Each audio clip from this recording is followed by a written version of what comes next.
अस्सलाम वालेकुम। अच्छा बच्चे जो है वो अब हम जो है वो प्रोटीन के बारे में जो है वो पढ़ने लगे हैं। कह रहे हैं कि चैप्टर नंबर जो है वो 13 के ऊपर जो है वो हमारा लास्ट लेक्चर है आज वाला। तो पेप्टाइड बॉन्ड क्या होता है और प्रोटीन क्या होती है, कह लें कि मैटर के अंदर भी पढ़ के आए और कुछ जो है वो हमें स्टूडेंट बायो के होंगे तो वो तो काफ़ी डिटेल के अंदर प्रोटीन के बारे में जो है वो पढ़ के आए हैं। लेकिन मैं भी थोड़ा बहुत आपको जो है वो बता देता हूँ कि प्रोटीन क्या होती है। बेटा सबसे पहले मैंने लिखा protein and peptide bond. Protein क्या होती है और पेप्टाइड बॉन्ड क्या होता है उसके बारे में जो है वो हम आज जरा स्टडी कर लें। Protein are highly complicated nitrogenous compound. बेटा मैंने कहा कि जो प्रोटीन है ये एक हाईली बहुत पेचीदा कॉम्प्लिकेटेड जो है वो नाइट्रोजनस कंपाउंड है, ठीक है। Made up of amino acid. किससे बनी होती हैं? Amino acid. बेटा बहुत सारे अमाइनो एसिड जो है वो कह लें कि मिलके पॉलीमराइज होके प्रोटीन बना देते हैं, ठीक है। तो मैंने यहाँ पे ये वाले पॉइंट लिख दिया। फिर बेटा सेकंड मैंने लिखी कंपोजिशन। सेकंड पॉइंट के अंदर मैंने लिखी कंपोजिशन कि which element are found in protein. एक शॉर्ट क्वेश्चन पूछ लिया जाए कि which element are found in protein. Carbon, hydrogen, sulphur, nitrogen और ऑक्सीजन, ठीक है। या फिर जो है वो शॉर्ट क्वेश्चन में से एमसीक्यू भी पूछा जा सकता है कि कौन सा जो है वो एलिमेंट है जो प्रोटीन के अंदर मौजूद है। तो ये आपके पास गिवन है। तो which element are found in protein. फिर बेटा लिखा हाइड्रोलिसिस। अगर बेटा आप प्रोटीन की करवा दें हाइड्रोलिसिस तो आपके पास अगेन जो है वो अमाइनो एसिड बन जाता है। फिर लिखा प्रेजेंस ऑफ प्रोटीन। कहाँ पे प्रोटीन है? मसल के अंदर, जैसा कि नेल्स के अंदर कहाँ कहाँ पे जो है वो मौजूद है, ठीक है।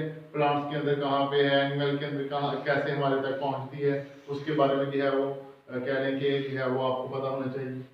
पेप्टाइड के बारे में जो है वो आप हम देखते हैं। पेप्टाइड का condensation of two or more same और डिफरेंट अल्फा अमीनो एसिड, उसको हम जो है वो बोलते हैं पेप्टाइड बॉन्ड। उसने कहा कि अल्फा होना चाहिए, सबसे पहली शर्त है। तो अल्फा बीटा के बारे में मैं आपको बता चुका हूँ। अल्फा अमीनो एसिड कौन सा होता है और बीटा अमीनो एसिड कौन सा होता है। फिर बेटा ये जो है वो पेप्टाइड बॉन्ड लिखा है कि पेप्टाइड बॉन्ड कैसे बना। कि बेटा आपने क्या किया, दो अमीनो एसिड है, ये भी अमीनो एसिड है, ये भी अमीनो एसिड है, ठीक है। और दोनों अल्फा अमीनो एसिड है। तो बेटा आपने क्या किया, इसकी डिहाइड्रेशन करवा दी। डिहाइड्रेशन कैसे करवाई? एक आपने लिया कार्बोक्सिल ग्रुप, एक का क्या लिया, कार्बोक्सिल ग्रुप में से OH निकाला और दूसरे अमीनो एसिड में से जो अमीनो ग्रुप था, जो NH2 ग्रुप था अमाइन, ठीक है, अमीनो ग्रुप में से एक हाइड्रोजन ले लिया। NH2 था, हमने एक हाइड्रोजन यहाँ से लिया, तो बेटा हमारे पास यहाँ पे भी डिहाइड्रेशन। तो जहां पे डिहाइड्रेशन हो वहां पे क्या मतलब होता है? रिमूवल ऑफ वाटर, पानी की कमी हो जाना, उसको हम बोलते हैं रिमूवल ऑफ वाटर। इस कॉल्ड जो है वो डिहाइड्रेशन। तो ये वाटर का मॉलिक्यूल हमने रिमूव कर दिया, तो बेटा यहाँ पे कार्बन का और नाइट्रोजन का बॉन्ड बन गया।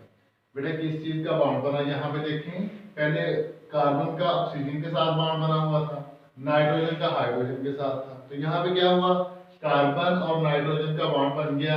इस बॉन्ड को जो है वो हम बोलते हैं पेप्टाइड लिंकेज। इस बॉन्ड को क्या बोलते हैं?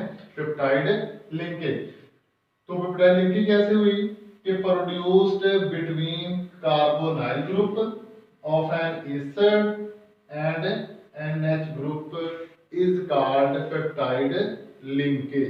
तो ये बेटा जो है वो आप डेफिनेशन भी लिख सकते हैं कि प्रोड्यूस बिटवीन कार्बोनाइल। तो बेटा कार्बोनाइल ग्रुप क्या होता है कि जब कार्बन ऑक्सीजन का डबल बॉन्ड हो उसको हम कार्बोनाइल ग्रुप बोलते हैं। जैसे कि एल्डिहाइड है, ये कीटोन वगैरह है, ये कार्बोनाइल ग्रुप होते हैं। तो बेटा जो है वो फिर हम ये भी कह सकते हैं कि हजारों जो है वो अमाइनो एसिड पॉलीमराइज होके क्या बनाते हैं? प्रोटीन बनाते हैं। अगर प्रोटीन की हम हाइड्रोलाइसिस करवा दें फिर क्या बन जाता है? अगेन अमाइनो एसिड जो है वो बन जाते हैं। तो ये बच्चे जो है वो एक दो दफा पेपर में आया क्वेश्चन कि प्रोटीन और पेप्टाइड बॉन्ड जो है वो उसका फार्मूला लिखे, और यहाँ पे उन्होंने लिखा कि डाइपेप्टाइड। या फिर ये पूछा जा सकता है पॉलीपेप्टाइड बॉन्ड क्या होता है, तो उसके अंदर भी आप बता सकते हैं कि बहुत सारे अमाइनो एसिड आपस में मिलके जो है वो, यहाँ पे तो पेप्टाइड बॉन्ड है हमने दो लिए, तो आप बहुत सारे जो है वो अमाइनो एसिड आपस में मिलके एक चेन बना देंगे ना, तो उसको जो है हम बाद में कहेंगे पॉलीपेप्टाइड बॉन्ड। या यहाँ पे आपके पास जो है वो डाइपेप्टाइड लिंकेज भी हुई है। तो फार्मूला भी पूछा जा सकता है कि पॉलीपेप्टाइड बॉन्ड कौन सा है उसका फार्मूला लिखें, या फिर इसको कैसे आप जो है वो ड्रा कर सकते हैं। तो बेटा 2 अमीनो एसिड लेने हैं, उसकी करवा देनी है डिहाइड्रेशन, तो ये पेप्टाइड लिंकेज हो जाएगी। कौन सा बॉन्ड बनेगा? कार्बन और नाइट्रोजन का। तो ठीक है बच्चे जो है वो ये वाला हमारा चैप्टर कंप्लीट हुआ। तो इंशाल्लाह जो है वो हम नेक्स्ट फिर जो है वो कहने के चैप्टर नंबर जो 1 होगा उसके ऊपर जो है वो कहने के लेक्चर में अपलोड करूंगा। तो बेटा चैप्टर 13 आपका मुकम्मल हो गया। अगर किसी बच्चे का कोई भी क्वेश्चन हो या किसी ने कुछ पूछना हो तो मुझे जो है वो कमेंट बॉक्स में मैसेज करके जो है वो पूछ सकता है। ठीक है बच्चे, अल्लाह हाफिज, सी यू टुमारो।